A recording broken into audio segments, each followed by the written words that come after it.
I'm going to briefly talk about Hawaii, right? Um, and the reason why is because the Hawaiian experience is, I think, emblematic of American foreign policy in this period. Okay, and so what happens? Just if you think about the history of Hawaii, what's really interesting about the history of Hawaii is that the history of Hawaii, if you read a book about it, starts with when Captain Cook discovered Hawaii in 1778, right? So Hawaii had been there all along, but it didn't have a history until Captain Cook showed up, right? So that means that history doesn't start till the white people show up, right? But at any rate, what happens is that Captain Cook makes contact with the Hawaiians, and Hawaiians were divided into, a bunch of kind of little kingdoms, and one of those kings, Kamehameha, is going to is going to form a relationship with the British that allows him to arm himself, which then consequently allows him to conquer all of the islands. So before the Europeans came, the islands were dominated by all these different little tribes, little groups, right? But after this one man, King Kamehameha, was able to benefit from that by expanding his military power. He conquered all of the islands, and then they established the Kingdom of Hawaii. Okay, Kingdom of Hawaii is established in the model of a European kingdom, right? So what that tells us then is that the Kingdom of Hawaii was never really a Hawaiian instrument. It was always something that was kind of brought in from the West, right? But at any rate, what happens is that early in the 19th century, there'll be an influx of missionaries from the United States, and their mission essentially is going to be to make the Hawaiians into Christians. Okay, and they actually get in good with the royal family, and so they have a huge influence. All right, and they're able to kind of structure the government of the Kingdom of Hawaii. But again, their interest is mostly in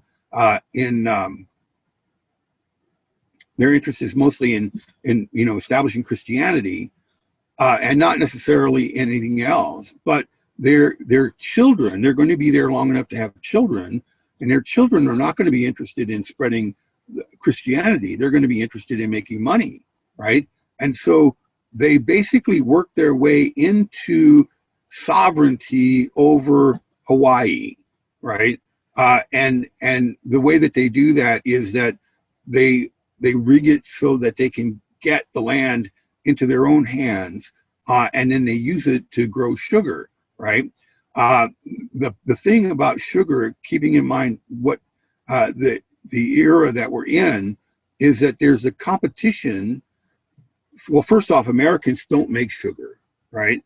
So they have to import it, and they can import it either from Cuba, or now they can import it from Hawaii, right? So Hawaii is really in competition with Cuba, right?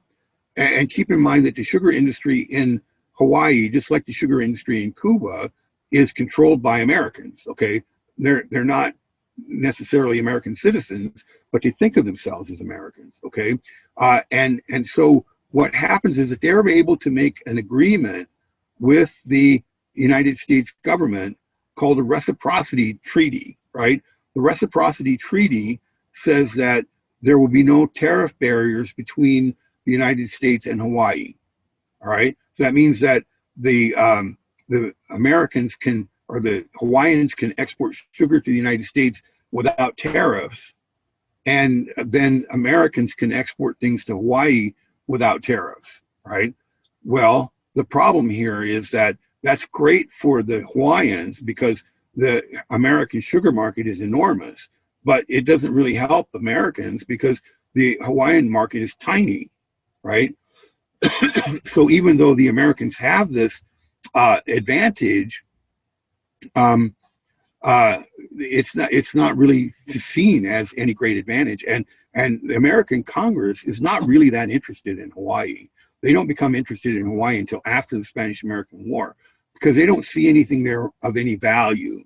It becomes a value to them after the Spanish-American War, because now the United States has an Asian empire, and they need a place to stop where they can refuel in between the North America and Asia, the Philippine Islands, right? Okay, well, at any rate, what happens is then they let this reciprocity treaty lapse, which means then that now all of a sudden the Hawaiian sugar industry can't compete in America, and the Hawaiian economy collapses. And what will happen is that these missionaries' children, called the Mission Boys, are going to form what they call a Hawaiian League, with the intent of taking over the kingdom of Hawaii in order to be able to push for annexation to the United States, right? Why would they want to be annexed to the United States? Well, because then there would be no tariff barriers, right? You guys get what I'm saying? So eventually, what ends up happening is that an incident where the Queen of Hawaii, this woman here, Liliuokalani, is going to be overthrown by Americans, right? And then after that, they establish a republic that lasts a short period, kind of like what happened in Texas and in California, right? But then Hawaii will be annexed after the Spanish-American War.